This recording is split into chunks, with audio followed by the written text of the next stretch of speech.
le maître des World Eaters, le massacreur des nations, l'ange rouge, l'invaincu, prince des monts de corne.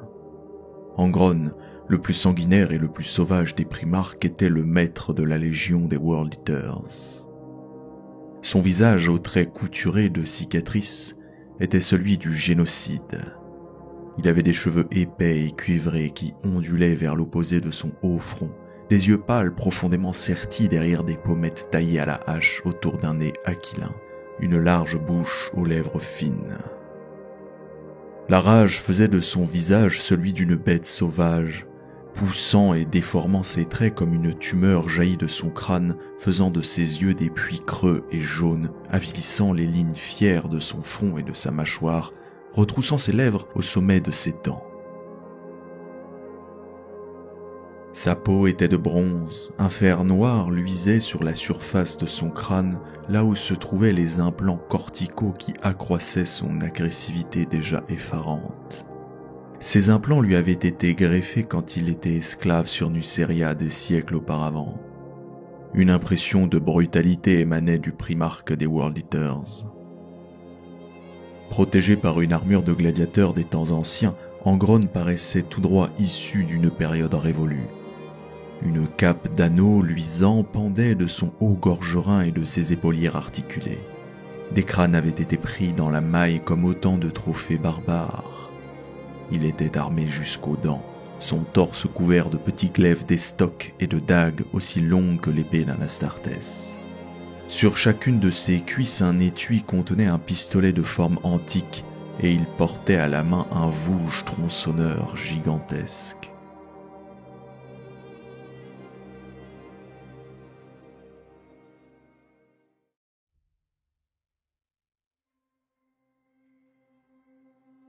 La capsule de celui qui allait devenir Angron le primarque des World Eaters échoua sur un monde nommé Nuceria.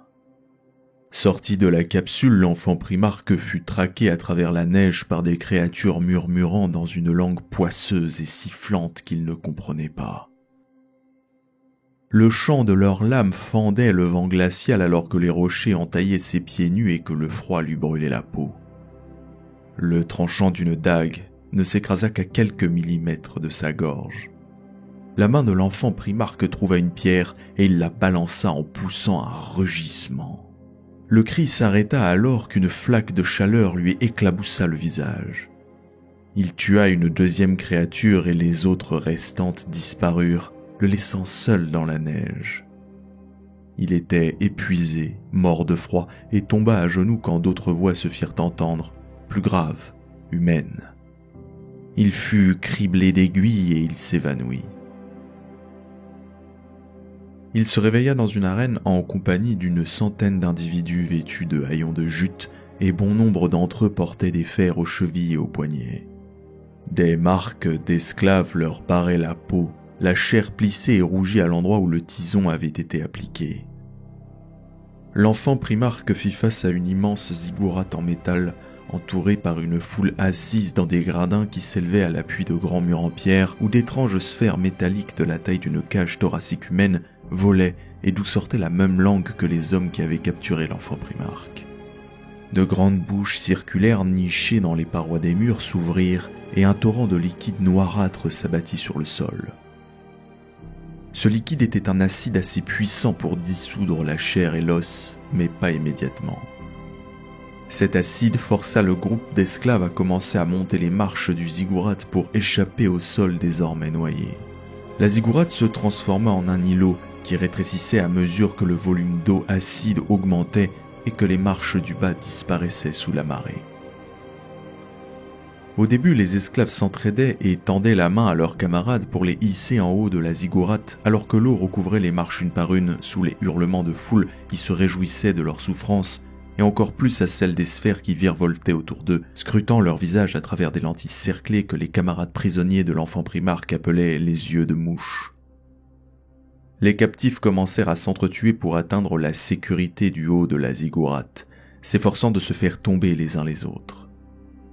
Grâce à sa force hors du commun, l'enfant primarque parvint à atteindre le haut de la ziggourate, mais chaque fois qu'un des autres esclaves tombait dans l'eau acide, il ressentait de la douleur.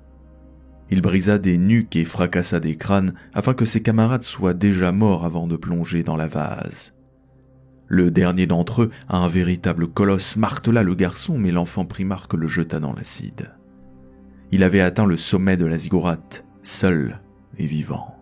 Angron fut dévasté d'apprendre que cette horreur était un jeu, mais avant qu'il ne puisse faire quoi que ce soit, il se retrouva paralysé, retombant sur la ziggourate pour la plus grande joie de la foule. Depuis ses débuts, Angron se distinguait des autres combattants. Après avoir remporté les larmes du diable et reçu son nom, il stupéfia la foule qui le vit changer distinctement de carrure à chacun de ses combats. Il était plus rapide que les autres combattants, son esprit était capable d'anticiper le moindre geste de ses adversaires et il maniait instinctivement n'importe quelle arme avec brio. Tout d'abord, le massacre le tourmenta. Tuer pour défendre sa vie ne le gênait pas, mais tuer pour des jeux, commettre un bain de sang pour ça n'avait pour lui aucun sens. Angron et ses camarades saignèrent et périrent dans d'atroces souffrances pour étancher la soif de la foule, une soif qui, ils le savaient tous, ne serait jamais satisfaite. Relégué au rôle d'esclave, Angron adopta le point de vue des autres guerriers et trouva un sens à sa vie en tant que gladiateur, modifiant ses perceptions, considérant la clameur de la foule non pas comme des cris hostiles mais comme de l'adulation, voire de la vénération pour sa force, et il cessa de la haïr. Le combat était devenu une danse rituelle, une expérience presque religieuse où le respect était dû à tous, où rivaliser pour répandre le sang de ses pairs forgeait des liens plus forts que tout autre. Il jetait toutes ses forces dans le combat car se contenter de moins couvrirait son adversaire de déshonneur. Dans ce genre de combat à mort, tuer le champion qui vous faisait face au terme d'une bataille brutale et prolongée, l'envoyer de vie à trépas après un échange valeureux était un acte honorable. Angron s'échina à procurer une mort aussi digne que possible avant de retrouver sa grotte et ses fers. Mais dans un coin secret et coupable de son esprit, Angron enviait les morts. Il devint connu par la foule comme le seigneur des sables rouges, l'invaincu. Lors d'un énième combat victorieux, cette fois-ci aux côtés d'un de ses amis contre une horde d'hommes bêtes affligés de mutations, une nouvelle attraction fut décidée par les Hauts-Sires.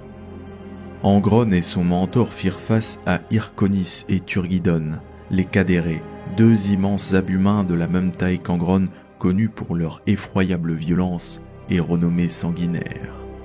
Ils portaient un remissum, une paire de cornes en fer dotées de lames, un détail qui prouva à Angron que ses combattants avaient emprunté la voie du berserker depuis trop longtemps et ne pouvaient plus rien voir hormis le sang.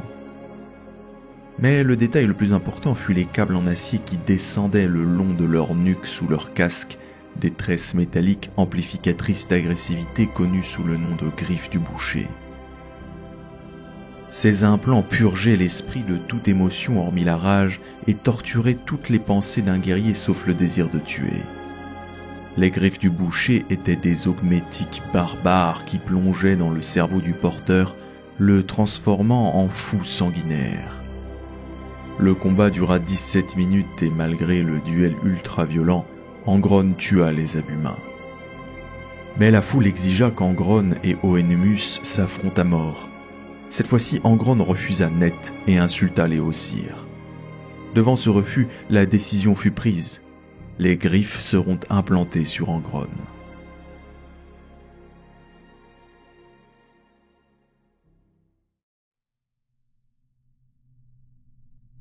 Angron ne garda aucun souvenir précis du moment où on lui a implanté les griffes. Il était drogué presque à mort quand on l'avait extrait des grottes pour le conduire à la tour sépulcrale où résident les technomanciens des Hauts-Sires. Il se réveilla enchaîné à un mur et entièrement recouvert de sang. Puis il se rappela avoir été dans l'arène, et en écoutant les gardes discuter entre eux, il poussa un cri et se lamenta. Il avait massacré Oennemus sous l'effet des griffes du boucher. Son mentor et ami était mort. Angron mena alors la révolte. Ce fut un océan de sang.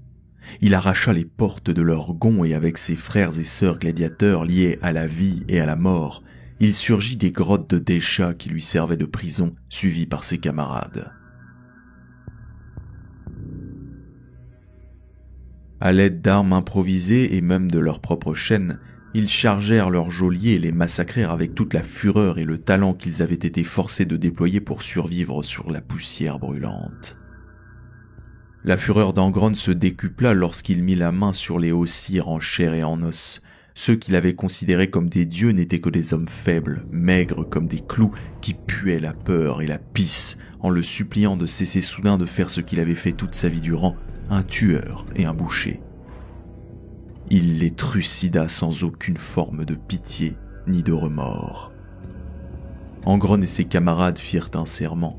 Sur la route qui menait à Desha, ils s'ajoutèrent tous une nouvelle cicatrice à sa corde, et lui-même les entailla, promettant qu'avant de finir leur vie, ils auraient taillé aux Ossir une balafre qui saignerait pour 100 ans. Ensemble, ils résisteraient contre les armées des Ossir, et ils mourraient côte à côte, en frères, et les armes à la main, libres et fiers. Le primarque et son armée ne cessèrent de se battre, toujours en mouvement, enfonçant les armées des Ossir. Ils brûlèrent les tours de guet d'Océane et les places fortes des montagnes. Ils repeignirent en rouge toute la grande côte et dévorèrent les cités d'Océane, de Meaor et d'Ulcheim. Très vite, Angron et son armée acquérirent un nouveau nom, les dévoreurs de cités. Ils brisèrent leurs ennemis à la rivière devant Ulcheim et pendirent 1 millier de Ossir et de gardes-famille avec la vigne des ponts. Les têtes des princes flottèrent sur le courant jusqu'aux terres basses pour annoncer leur venue, et la dentelle d'argent de leurs crânes arrachés à leurs os était enroulée autour des poings du primarque. Puis tout prit fin dans les falaises de Desha. Après avoir rasé Océane, les derniers camarades d'Angron, 56 gladiateurs restants, mourant de faim et de privation, se réfugièrent sur la montagne de Fédan morts, encerclés par des armées bien supérieures en nombre. Angron savait que la fin était venue, mais il partit chasser, lui seul étant capable de voir à travers le blizzard qui s'était alors abattu sur ses frères. Il attaqua des éclaireurs et massacra les gardes du corps d'un jeune Ossir qu'il tua pour finir. Il se passait la lame en travers de sa main afin que ses derniers camarades puissent boire son sang et s'en nourrir. Beaucoup n'avaient pas pu en profiter car son sang était différent du leur, plus puissant, plus vital. Certains ont utilisé ce qu'ils pouvaient pour l'absorber, le mélangeant à la neige de la montagne ou même à leur propre sang. Angron avait laissé un éclaireur décapité afin que les Ossir les retrouvent, car mieux valait mourir au combat que mourir de faim. Grâce à son métabolisme de primarque, il surveillait ses frères et sœurs pendant qu'ils dormaient dans la grotte, leur dernière nuit d'existence. Le dernier soir, il discuta avec son frère d'armes Joshua. Le jeune homme d'à peine 15 ans était devenu un redoutable guerrier au fil du temps. En silence, Angron savoura avec Joshua ce dont ils avaient rêvé toute sa vie, respirer comme un homme libre. Le lendemain, lors d'une matinée claire, Angron se tenait au centre de son armée, entendant l'armée ennemie arriver et apercevant les Ossir au loin, leur simple présence confirmant la menace que représentait Angron à leurs yeux. Le chef de file des Ossir, un homme morbidement obèse, nargua Angron qui reconnut sa voix, celle des yeux de mouche qui jubilaient et se moquaient de lui et de ses compagnons dans les derniers moments. Il demanda à Angron de se rendre et de redevenir le champion des sables rouges. C'est là qu'Angron comprit que les Ossir avaient besoin de lui pour calmer le peuple misérable avec les jeux sanglants. Angron l'envoya se faire voir, et le combat débuta. Durant la mêlée, il parvint à atteindre le Ossir obèse, l'attrapa par chaque jambe et le déchira comme du papier. Puis le temps s'arrêta. Son corps était figé, mais Angron avait toujours le contrôle de son esprit et de ses sens, et un être lui apparut dans une sphère de lumière aveuglante. Il se présenta comme étant l'empereur et qu'il allait venir avec lui dans les étoiles. Angron refusa d'abandonner ses frères et sœurs car sa place était à leur côté au nom de leur serment. Il périrait avec eux, sa famille, plutôt que de les abandonner. Mais l'empereur fit téléporter de force Angron sur son vaisseau en orbite, sans lui demander son avis. Le primarque hurla de rage et de douleur, cherchant à trucider le maître de l'humanité pour cet outrage et l'abandon de ses camarades. Il massacra un custodien qui s'interposa tandis que l'empereur lui affirma qu'il était né pour un autre destin. Angron lui hurla pourquoi ne pas venir sauver ses frères, Mais le maître de l'humanité affirma avoir les yeux tournés vers la galaxie, et qu'Angron se devait de commander une de ses légions pour unir les étoiles sous sa bannière. Tout de suite, Angron fit le lien entre les hauts sires qui avaient besoin de lui pour calmer les foules, et l'empereur arrogant qui voulait se servir de lui pour ses objectifs propres. Le primarque lui annonça qu'il n'avait alors pris qu'une coquille vide, qu'Angron était mort sur Nuceria avec sa famille. Il n'était plus que le fantôme de Nuceria. L'empereur le regarda et lui annonça qu'un fantôme lui suffirait amplement. Puis Angron fut retéléporté dans un autre vaisseau, le navire amiral de la 12e légionnesse Astartes, les Warhounds. Entre-temps, sur Nuceria, la famille d'Angron fut massacrée par les armées des Hauts-Sires, et d'une certaine manière, Angron était mort avec eux ce jour-là. Jamais il ne pardonnera à l'empereur. Jamais.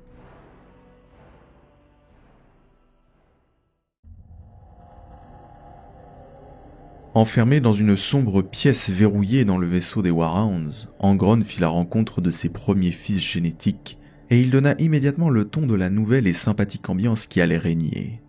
Il massacra chacun leur tour les commandants de la Légion, Ibram Gir, suivi de Kunar, le champion de la première compagnie, puis Danchez, capitaine de l'échelon d'assaut, puis l'officier Yazn et 2 de ses porte-bannières qui devaient essuyer la fureur du primarque suffisamment longtemps pour permettre à Yazn de lui parler. Cela n'avait pas marché, bien sûr. Vanch, le maître d'armes, fut le suivant, puis le seigneur Shinargen de la 2e compagnie. Le dernier Space Marine à pénétrer dans la pièce pour raisonner le primarque fou furieux fut le capitaine de la 8e compagnie d'assaut des Warhounds. Il s'appelait Karn. Dans la pièce éclaboussée de sang, Angron rencontra Karn, le malmenant et balançant dans tous les sens, et entre 2 coups de poing, il hurlait sa haine de l'empereur et se lamentait du sort des frères et sœurs perdus, troublés et honteux de ne pas être morts à leur côté.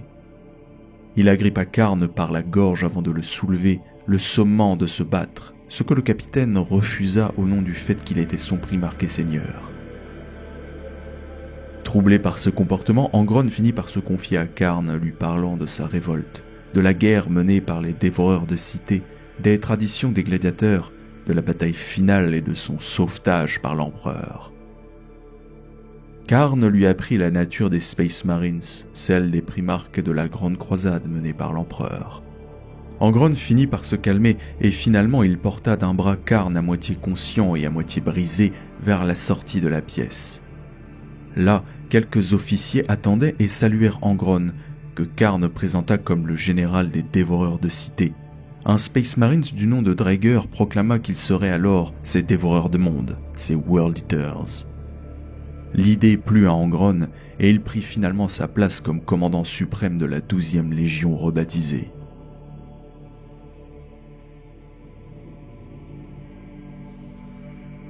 Désormais à la tête des World Eaters, Angron apporta de nombreux changements à ses forces.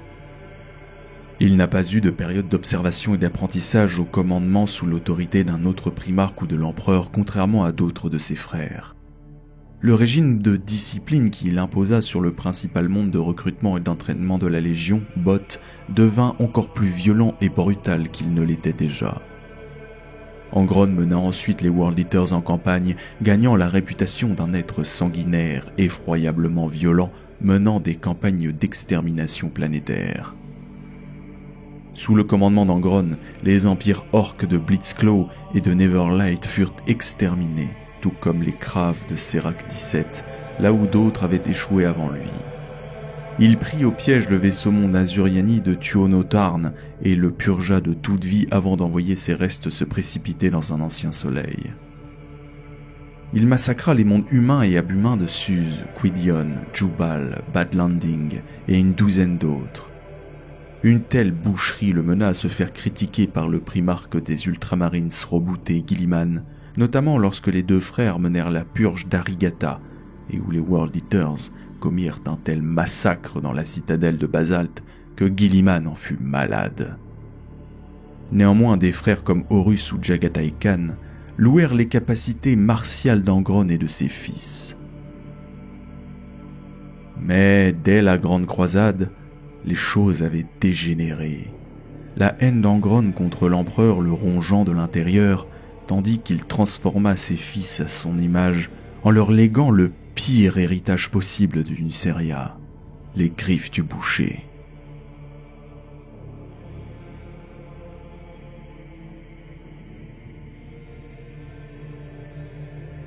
Mais Angron n'aimera jamais ses fils et restera hanté par les souvenirs de ses frères et sœurs morts lors de son sauvetage. Alors, un jour, il disparut, s'emparant d'une frégate de la Légion qu'il abandonna sans la prévenir. Angron partit 2 années. Karn, devenu son écuyer, le chercha pour le ramener, le traquant grâce au transpondeur à l'intérieur des épaisses plaques de bronze de son armure. Le primarque avait voyagé dans plus d'une dizaine de mondes à la recherche de quelque chose d'assez fort pour le tuer, espérant ainsi accomplir le destin que l'empereur lui avait refusé, celui de mourir les armes à la main comme un guerrier au milieu de sa famille. Il échoua finalement sur un monde couvert de jungles denses et parsemé d'immenses chaînes montagneuses. Il se réfugia dans une grotte dans laquelle il se fit un trône fait d'un crâne muni de crocs au milieu d'os éparpillés. Des bandes primitives de cette planète venaient le voir et lui apportaient des os et des crânes tout en lui parlant de monstres qui hantaient les jungles. Un jour, Karn apparut à l'entrée de la grotte. Angron était assis seul sur son trône, s'attendant à revoir son écuyer un jour. Il lui raconta la raison de son départ et de son périple. Karn supplia Angron de revenir, mais le primarque le rejeta. Les World Eaters n'étaient pas ses fils et il n'avait jamais voulu devenir un conquérant au service d'un tyran au nom d'un rêve et d'un empire qui n'était rien à ses yeux. Les World Eaters n'étaient pas aussi forts et dignes à ses yeux que ses anciens camarades. Karn insista en lui demandant de montrer la voie pour devenir aussi fort que lui promettant que les World Eaters feront tout ce qu'il voudra. Angron accepta, mais la voie qu'il allait faire suivre à sa légion portait un nom, et c'était bel et bien les griffes du boucher.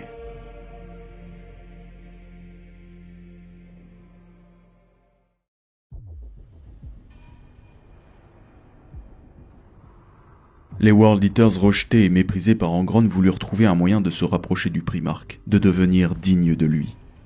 Les griffes du boucher étaient devenues à leurs yeux le moyen d'y parvenir, encouragés par Angron qui exigea qu'un prototype soit développé pour pouvoir l'implanter sur des Space Marines. Ce fut une série d'échecs catastrophiques. Toutes les expériences nées par les apothicaires et les techmarines de la Légion finissaient irrémédiablement de la même manière. La mort du volontaire Astartes pour l'implantation. Tout changea sur Gehenna, une planète qui avait été mise en conformité pacifiquement, mais dont l'Imperium était sans nouvelles depuis trop longtemps. Angron fut chargé d'enquêter avec sa légion. Brillante idée. Une fois arrivé, les choses dérapèrent très vite comme prévu. Karn mena une délégation sur une plateforme décrépite en orbite autour de la planète, où il rencontra un trio de silhouettes presque identiques, des émissaires de Gehenna qui l'accueillit, mais qui se révélèrent être en réalité des machines ayant forme humaine, des intelligences abominables qu'ils massacrèrent. À bord de son vaisseau amiral, le Conqueror, Angron reçut le rapport de Karn et d'un air détaché, il ordonna l'invasion de Gehenna et la conquête de la capitale planétaire dans les 31 heures, un jour nucérien standard, sous peine de décimation en cas d'échec. Angron avait utilisé cette pratique dans le passé, ce qui montrait son mépris pour ses fils. La perspective qu'à nouveau un World Eater sur 10 soit exécuté pour un échec créa un atterrissage précipité et mal exécuté sur la planète, aux portes de la capitale planétaire qui se nommait Malkoya. L'invasion fut organisée et commandée par le centurion Mago qui cherchait désespérément à éviter un nouveau massacre de ses propres frères, mais il fit face à des milliards de machines ayant forme humaine. Cela créa une mêlée qui engloutit les World Eaters sous la masse, et alors que les Astartes étaient à 2 doigts de pénétrer dans la capitale, leurs compteurs annoncèrent que le temps imparti était épuisé. Revenu à bord du Conqueror, Angron rencontra les Space Marines ayant participé à l'invasion de Gehenna dans le hall principal, la salle des triomphes qui abritait la gloire de la 12e Légion. Il se moqua d'eux, rappelant qu'il ne valait pas grand-chose comparé à ses compagnons gladiateurs, son humeur ne s'améliorant pas lorsqu'il apprit que les machines humaines étaient sans armes. Il exigea l'application de la décimation, mais le centurion Mago refusa net. Après un lourd silence, Angron déclara qu'il aimait bien Mago, tout en rappelant à Karn présent à ses côtés qu'il était censé, d'après les dires de son écuyer, être leur père et chef suprême et que tous devaient normalement lui obéir. Comme preuve de son respect, Mago avait gagné la chance de choisir lui-même qui allait être exécuté. Un jeune Space Marines du nom de Salikar s'offrit en sacrifice à Mago qui sortit sa lame avant qu'Angron, toujours cruel, ne lui ordonne de le faire à main nue. Mago l'invita à aller se faire voir, et là, les yeux d'Angron devinrent fous, alors qu'une rage incandescente faisait frémir son corps massif. De la bave jaillit de sa bouche, et il s'empara de son immense hache tronçonneuse à 2 mains, la faiseuse de veuve. Le crâne du primarque s'agitait si violemment qu'il en devint flou, et tous entendirent les câbles des griffes du boucher couiner en tirant sur son cuir chevelu. L'une des connexions se tendit brusquement, et dans une gerbe d'étincelles se rompit. Sans même s'en rendre compte, les légionnaires portèrent la main à leurs armes. La mâchoire d'Angron claquait et tremblotait, aboyant des sons qui oscillaient entre un bruit sauvage et une litanie haut perchée qui faisait frissonner ses fils. C'était la langue de Nuceria et tous comprirent qu'Angron se croyait de retour dans les arènes. Un capitaine des dévoreurs, les gardes du corps du primarque, s'avança vers lui pour tenter de l'apaiser. En une seconde, Angron lui arracha les bras et les envoya valdinguer dans les airs avant de soulever le capitaine de terre et de lui fracasser le crâne contre le sol. Alors qu'Angron trucidait les World Eaters, les archivistes de la Légion s'unirent et formèrent un être psychique nommé la Communion, tentant de pénétrer dans l'esprit d'Angron pour le raisonner. Angron tenta de rejeter cette intrusion dans son esprit, leur hurlant sa haine des World Eaters et sa souffrance pour la mort de sa famille sur Nuceria. Un des archivistes nommé Tétis alla trop loin et pénétra dans l'esprit d'Angron, se remémorant alors certains de ses souvenirs, allant de sa capture à son éducation d'esclave jusqu'à l'implantation des griffes. 1/3 des archivistes étaient morts et Angron avait sombré dans un coma profond. Durant ce coma, l'apothicaire Galan Sourlak parvint à faire une grande découverte. Après avoir étudié les restes des machines de Guénard ramenées à bord du Conquéror dans son apothécarion, Sourlak découvrit que ces machines étaient guidées par une ou plusieurs volontés humaines et qu'un seul esprit pouvait contrôler des centaines, voire des milliers de ces simulacres. Pour les tentatives de reproduction des griffes du boucher, c'était révolutionnaire sur la manière dont les implants interagissaient avec un cerveau humain. Il créa ainsi un modèle de griffe qui offrait un taux de survie plus important. Karn se porta volontaire et fut le premier à survivre à une implantation des griffes du boucher, massacrant tous ceux présents dans l'apothécarion au passage lors de sa première folie meurtrière. Angron revint alors à lui et retrouva Karn dans l'apothécarion, constatant le succès du prototype de Sourlak. Le primarque adressa un sourire carnassier à Karn, lui tendant la main et l'appelant pour la première fois fils.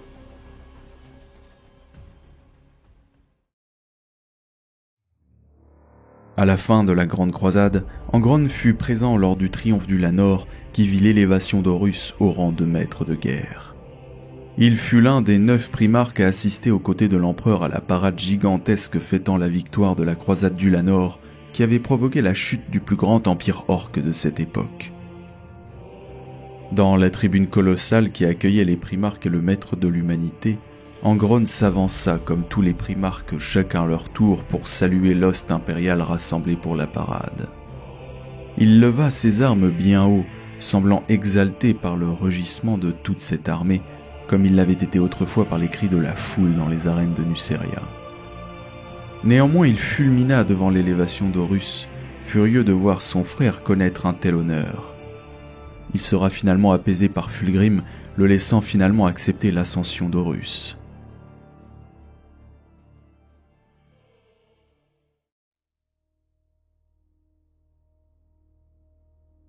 Suite au départ de l'empereur vers Terra après Ulanor, Horus fut corrompu sur la lune de Davin suite à un complot mené par le premier chapelain Erebus. Envoyé par Lorgar Aurelian, le primarque de la 17e Légion alors voué au chaos depuis des décennies.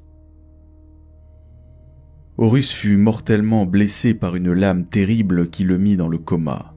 Soi-disant pour le sauver, Erebus convainquit les Sons of Horus, la légion du maître de guerre, de l'emmener dans un temple à la surface de Davin pour mener un long rituel mystérieux. l'âme d'Horus fut envoyée dans le royaume du chaos par Erebus qui lui montra un terrible avenir pour l'humanité. Horus fut convaincu qu'il était le seul pouvant empêcher ce sombre futur s'il tuait l'empereur et s'alliait avec les dieux sombres. Miraculeusement guéri par les puissances de la ruine, Horus ordonna à sa flotte de se diriger dans un secteur de la galaxie inconnu sans d'autres explications. Sa flotte arriva sur un monde nommé Aureus, dirigé par une organisation technologiquement avancée nommée la technocratie aurétienne, qui aurait accueilli chaleureusement les forces du maître de guerre. Angron reçut alors une communication lui ordonnant de venir avec sa légion sur Aureus, ce que l'Ange Rouge fit. Une fois arrivé, Horus déclencha par surprise une violente guerre afin de s'emparer d'une technologie SCS détenue par la technocratie et qu'il avait l'intention d'utiliser pour corrompre le Mechanicum de Mars pour sa future rébellion. Cette invasion dura 10 mois, les World Eaters et les Sons of Horus menant les combats sur la surface de la planète. Le dernier bastion de la résistance aurétienne fut la citadelle de fer tenue par l'armée d'Aureus, la Fraternité.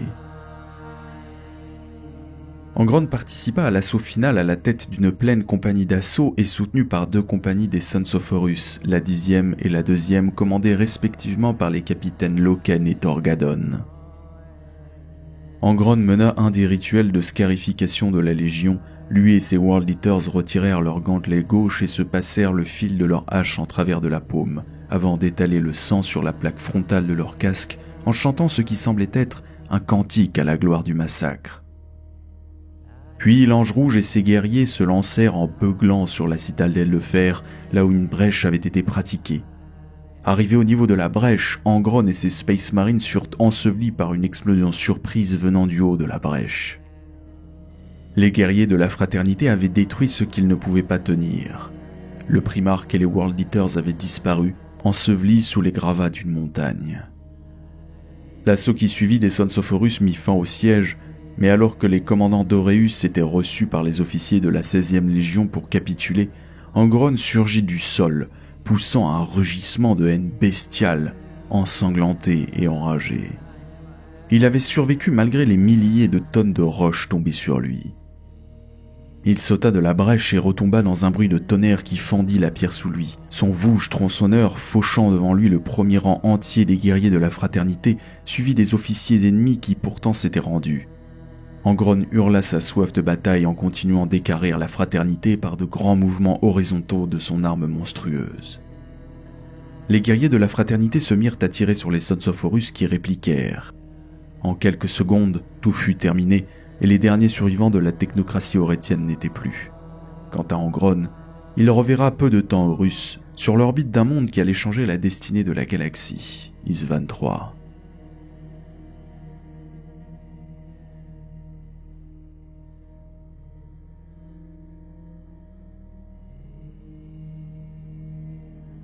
Le maître de guerre trouva en Angron un guerrier aigri, consumé par le ressentiment. Il lui fut donc facile de s'assurer son allégeance. Les World Eaters d'Angron se rangèrent d'emblée aux côtés des Sons of Horus. Angron et ses World Eaters délaissèrent alors les ennemis de l'empereur et tournèrent leur férocité et leur haine contre l'Imperium.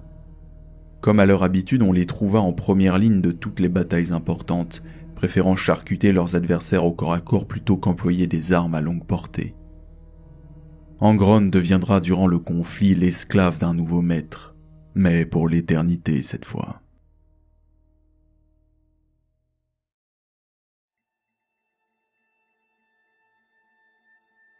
Après le massacre d'Isvan III et d'Isvan V, la flotte des Worldbearers de Lorgar et d'Angron se lança dans une série d'invasions des mondes d'Ultramar. Il se vit interrogé par l'Urizen sur la raison qui le poussait à mutiler sa légion avec les griffes du boucher, lui répondant qu'elle lui permettait de rêver, qu'elle lui offrait la plus pure des perceptions humaines, la rage, et qu'il ne connaissait que ça pour gagner des guerres. Lorgar lui dira que malgré tout les griffes du boucher étaient en train de le tuer. Néanmoins, il entra très vite en conflit avec Lorgar, car ce dernier ne supportait plus son non-respect des délais d'invasion et celui des objectifs de campagne. 4 mondes tombèrent sous les assauts combinés des 2 légions et chacun de ces assauts allait à l'encontre des ordres initiaux, la situation ayant graduellement dégénéré au fil des semaines et les tensions qui s'étaient peu à peu installées entre les 2 primarques s'étaient lentement propagées au sein des 2 légions.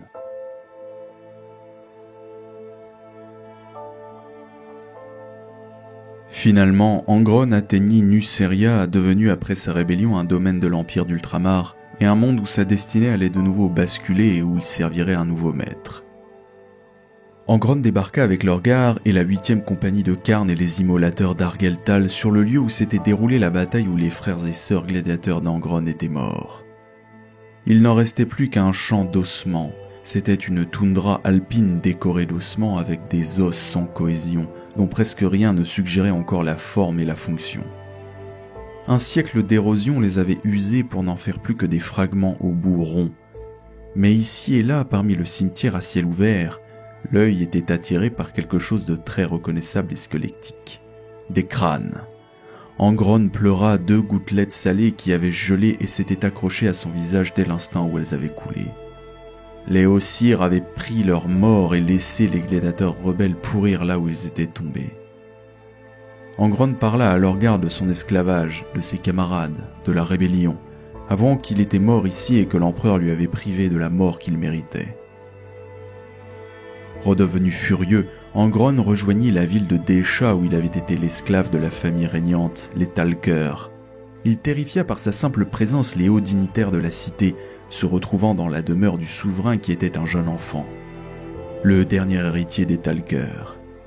Médusée, une générale de la cité au Chamaï, le reconnut sans y croire comme étant le légendaire rebelle gladiateur. Toute vie disparut des yeux d'Angron et les laissa d'un blanc de nacre hébété par la douleur. Angron lui enferma la tête tout entière à l'intérieur de son poing couvert de cicatrices et le ferma, pulvérisant la tête de la malheureuse avant d'écraser de sa botte la tête d'un homme qui eut la malchance de répéter la même histoire d'Angron le déserteur. Alors l'Ange Rouge ordonna à Karn d'exterminer l'ensemble de la population de Nuceria. Cet holocauste dura 1 semaine, les cités de Nuceria servant de bûcher funéraire pour les frères et sœurs d'Angron morts depuis 100 ans. Mais alors que Lorgar et Angron se trouvaient dans la dernière ville de Nuceria, Méaor, la flotte de rebootés Guilliman surgit en orbite et commença une bataille spatiale contre le navire des 2 légions renégates. Les Ultramarines atterrirent sur la planète avec Guilliman à leur tête, prêts à venger le carnage que fut la croisade des ombres. Les Ultramarines débarquèrent dans la cité de Méaor et une bataille rangée débuta contre les loyalistes et les traîtres. Guilliman, armé de ses gantelets énergétiques, se jeta sur Lorgar. L'Urizen fut mis en difficulté et ne dut son salut que par l'intervention d'Angron qui sortit des rangs des Ultramarines et se lança sur Guilliman en proie à une haine meurtrière. Sur son torse pendait une bandoulière de crâne récupérée de la fosse commune à ciel ouvert de Deshalika, et le sang les recouvrait comme il couvrait Angron. Alors que les 2 primarques se battaient, Lorgar commença un rituel, le ciel devenant lentement de plus en plus sombre, un tourbillon apparaissant tandis que l'Urizen focalisait sa concentration sur Angron en appelant les démons à lui répondre. Angron avait été manipulé par Lorgar qui utilisait la rage pure et absolue de l'Ange Rouge pour achever le rituel qui verrait l'accomplissement de la tempête de la ruine. Scandalisés par ce spectacle, les derniers archivistes World Eaters formaient une dernière fois la communion afin d'affronter dans le monde psychique Lorgar et sauver Angron. Puis le Dreadnought World Eaters Lork, l'ancien maître de la légion des Warhounds, arriva pour affronter un Lorgar affaibli au corps à corps. Mais les archivistes et Lork furent massacrés d'un seul coup par Angron, devenu un prince démon de cornes et qui se rua au secours de l'Urizen sous les yeux effarés de ses fils génétiques.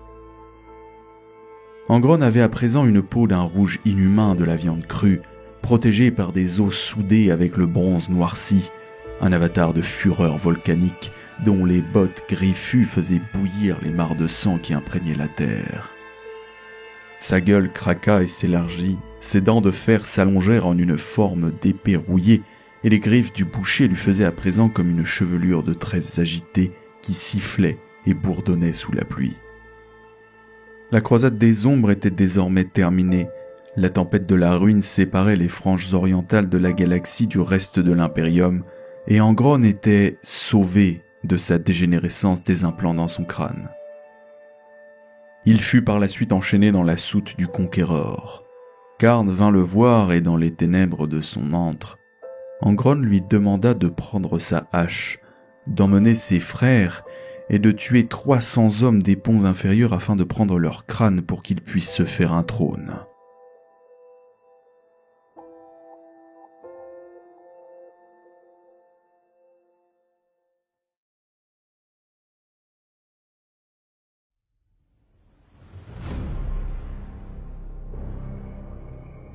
Suite à la guerre solaire qui vit l'effondrement des défenses loyalistes du système Sol, Terra fut encerclée par les flottes renégates dont le Conquéror sur lequel enrageait Angron. Le primarque démon assista au conseil de guerre organisé par Horus sur le Vengeful Spirit. Il apparut en hololithe en plus de Fulgrim, de Magnus, de Perturabo et des principaux commandants mortels des armées d'Horus. Angron beugla qu'il fallait attaquer tout de suite en fonçant dans le tas sans réfléchir, tout en exigeant d'être le premier à poser le pied sur Terra.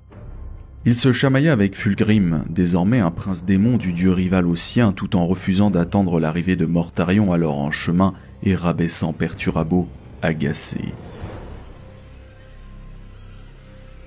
Horus lui ordonna de se taire pour que Perturabo, chargé par le maître de guerre de mener le siège, expose son plan.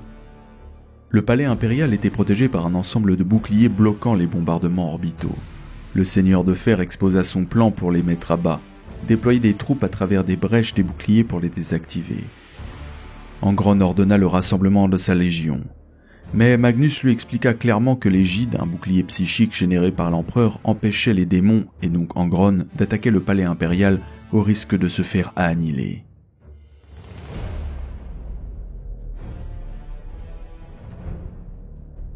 Après s'être vu refuser le fer de lance, Angron avait perdu tout vestige de retenue, et sa légion était de son avis. Accompagné de Karn, devenu un berserker psychotique, Angron hurlait sa rage de ne pas avoir été choisi par Horus comme premier primarque à poser les pieds sur le monde trône. Finalement, il choisit de désobéir, il déploya ses ailes et s'élança dans le vide en direction du monde trône. Angron tomba sur Terra comme une boule de feu, s'écrasant au sol en faisant gonfler autour de lui un souffle de flammes qui balaya les traîtres et les loyalistes qui se battaient alors au milieu du premier assaut sur les murs du palais. Il hurla qu'il arrivait pour s'occuper de l'empereur alors que des dizaines de milliers, 100 000 bolts peut-être claquaient contre lui, lui arrachant des mottes de chair, occultant la majeure partie de sa carrure sous l'éclat réuni de toutes leurs explosions. Plus tard, Angron, tellement déterminé à prouver sa valeur et incapable de contenir sa colère, continuait d'éprouver les défenses de la porte d'Hélios. Il participa au siège du spatioport de la Porte aux Lions, profitant d'une offensive des World Eaters menée par Karn s'abattant sur les fils de Rogaldorn. Dans son intention d'atteindre la porte d'éternité, il fit face au barrage de Mont-Salvant, la place forte principale de la ligne sud du spatioport du mur d'éternité. Une forteresse intégrée à la jupe inférieure de la superstructure. Il supporta une pluie de feu tirée depuis le spatioport se faisant bombarder. Il ressentit alors la totale destruction de Nuceria par les Dark Angels commandés par leur primarque, Lion L. Johnson, le plongeant dans une étrange folie.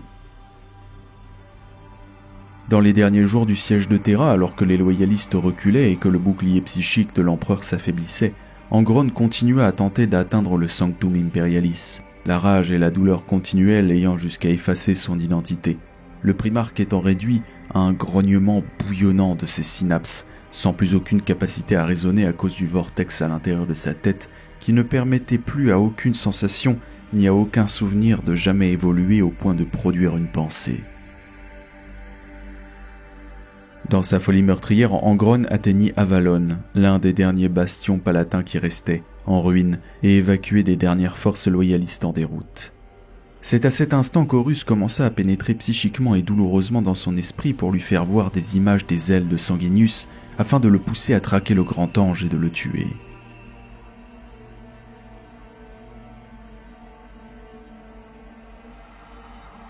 Sentant la fin qui approchait, Angron continua à chasser et à massacrer pour rester tangible dans le monde matériel, trucidant des colonnes de réfugiés et de renforts, atterrissant en leur milieu et se déchaînant sur la chair et l'os, le fer et la pierre, assaisonnant l'air de gerbes de sang, assombrissant le sol de la vie qui coulait.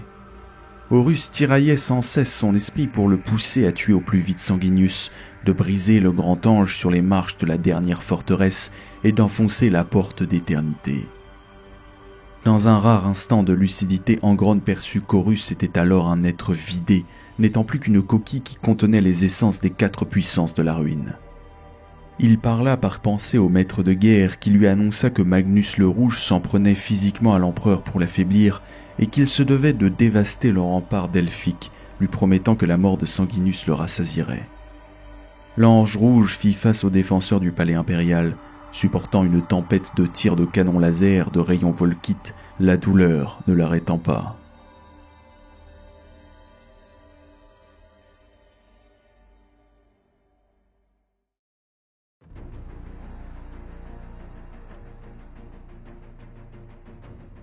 Dans le dernier acte du duel entre Sanguinius et Angrone qui se jetèrent l'un contre l'autre, épée contre épée, les chocs de leurs lames s'enchaînaient si vite qu'elles ne semblaient chanter qu'une seule note de carillon prolongé.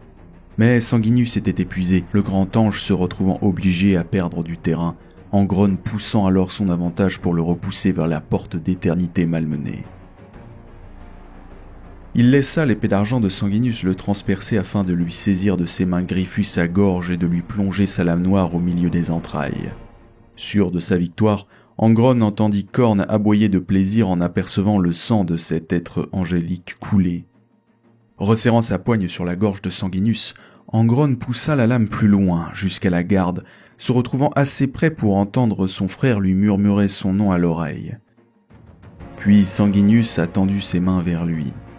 Angrone n'y voyait que le dernier acte d'un être faible, mais c'est alors que Horus hurla dans son esprit, paniqué, lui ordonnant de s'éloigner au plus vite de Sanguinius, qui s'était laissé empaler pour être à portée de ses griffes du boucher. Le grand ange s'est saisi alors avec fermeté d'une poignée des câbles crâniens qui composaient ses griffes du boucher. Angrone prit conscience bien trop tard qu'il s'était fait piéger par son frère. Alors la douleur le frappa, une douleur authentique, une chose qu'il ne se croyait plus capable d'éprouver et qui le sonna par sa sauvagerie devenue si peu familière. Le seigneur des sables rouges poussa un tel rugissement que les boucliers du Sanctum vibrèrent comme un mirage, et tout en arrachant sa lame du corps de son frère, il se mit à se débattre et à essayer de se débarrasser de Sanguinius qui tenait fermement ses câbles. Il alla jusqu'à abandonner son épée pour mieux érafler et lacérer le grand ange, lui arrachant des fragments à l'armure dorée. Mais bien que ses ailes saignaient et que ses plumes pleuvaient, Sanguinius ne produisit aucun son, continuant à lui arracher peu à peu ses griffes du boucher. L'ange rouge fut assommé d'éclairs de souffrance qui traversèrent sa tête, et alors qu'il sentait son crâne crisser et s'étirer, Angrone se rappela soudainement de son identité. Mais tout prit fin quand il croisa les yeux de Sanguinius, n'y voyant aucune pitié et les têtes d'épingle qu'étaient devenues les pupilles du grand ange.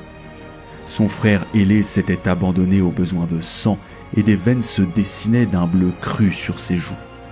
Angrone éprouva de la jalousie devant une colère si absolue et si pure qui ne révérait que la justice. Le dernier son que le primarque démon des World Eaters entendit de la bataille de Terra fut le rire moqueur du dieu du sang. Une divinité qui se moquait d'où le sang coulait, puis un feu du warp monta par les fissures du crâne d'Angrone qui hurla à mort et qui commit alors une chose qu'il n'avait jamais fait de toute son existence. Il supplia, chose qu'il passera le restant de l'éternité à refuser de croire que cela s'était produit. En hauteur, dans les cieux, seul Sanguinius l'entendit dire non en supplication, un secret que le grand ange emportera dans sa tombe. Puis Sanguinius exerça une dernière traction et la tête d'Angrone éclata, la majeure partie de son cerveau s'éparpillant dans une gerbe de feu et de sang acide. Sa dépouille immatérielle tomba et percuta l'avenue de Grande Marche en secouant la voie d'ascension royale. La défaite d'Angrone et son bannissement du monde trône marqua la perte des dernières onces de raison des World Eaters qui, devant son cadavre qui faisait face à la porte d'éternité, se mirent à massacrer leurs propres alliés, offrant à Sanguinius l'occasion de passer la porte d'éternité avant que cette dernière ne se referme. En plus de l'arrivée en quelques jours des renforts loyalistes menés par Roboute et Guilliman, La défaite d'Angron fit précipiter Horus qui abaissa les défenses de son vaisseau afin de provoquer l'empereur en combat singulier. Ce dernier releva le défi et engagea le maître de guerre dans un affrontement qui allait décider du destin de la galaxie. Les deux adversaires s'affrontèrent dans toutes les dimensions, physiques, spirituelles et psychiques, jusqu'à ce que l'empereur finisse par tuer Horus au prix de sa propre vie. Privé de sa tête, l'host du chaos se désagrégea et fuit Terra. Avec la fin de l'hérésie d'Horus, Angron abandonna sa légion et rejoignit son dieu dans le royaume du chaos.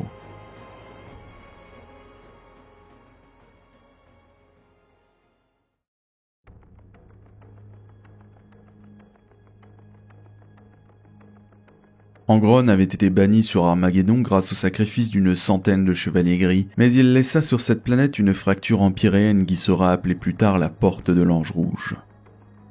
Quand la Cicatrix Maledictum s'ouvrit suite à la chute de Cadia devant la 13e croisade noire d'Abaddon le Fléau, la Porte de l'Ange Rouge s'ouvrit et permit une force d'invasion de se joindre au combat sur Armageddon alors envahi par les orques durant la Troisième Guerre.